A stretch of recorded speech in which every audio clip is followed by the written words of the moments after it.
Shwmae pawb, Elizabeth ydw i, ac byddai'n ddangos i chi sut i wneud Pei Banoffi heddiw. Felly, dwi wedi paratoi un tîn cacen yma sy'n 7 modfed ar draws. Bydd hynny'n gwneud tua 10 neu 20 rham. Nawr, ar gyfer y crystyn, byddwn ni'n defnyddio un prosesu bwyd, a byddai'n ychwanegu hanner cwpan o gyr, chwarter cwpan o hanelin mal, hefyd chwarter cwpan o cnau ffrengi. Byddai'n ychwanegu nhw i gyd efo'r prosesit. Nawr, dwi'n ychwanegu tahini, tipyn bach llai na chwarter cwpan hefyd. Ac seed lemon hanner.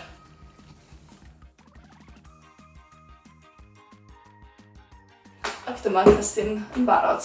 Rhoi hynny i'r tîn cacen.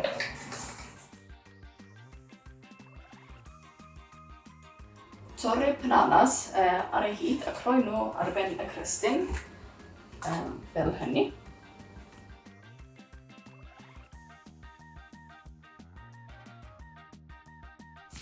Ar gyfer y caramel, byddwn ni'n defnyddio 1 cwpan o ddadys, gweddill o banana sydd ar ôl, hefyd hanner o seed lemon,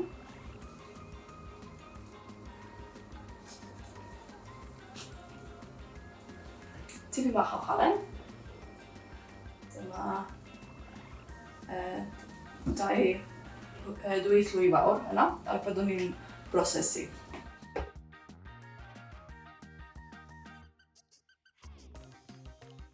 Dyma ni, ac nawr byddwn ni'n tai'n i'r caramel ar ben y bananas.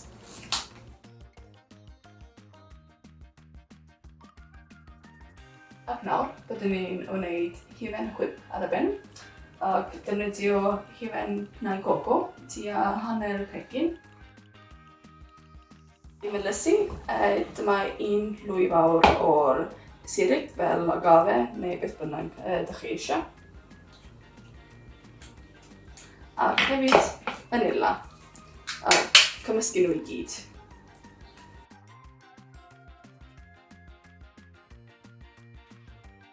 Nawr, byddwn ni'n rhoi'r hufen whip ar ben y pei wedyn.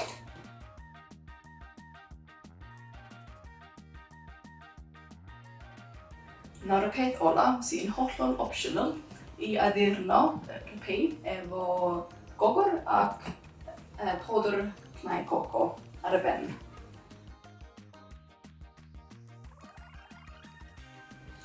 Ac dyma ni, nawr byddai'n rhoi'r pei i'r oelgell am tua hanner awr ac mae'n barod i serio ar ôl hynny.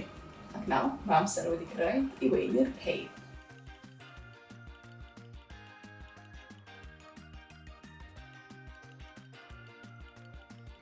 Diolch yn fawr am ymuno i fi, ac gobeithio byddwch chi'n mwynhau. Byddai'n mwynhau yn bendant.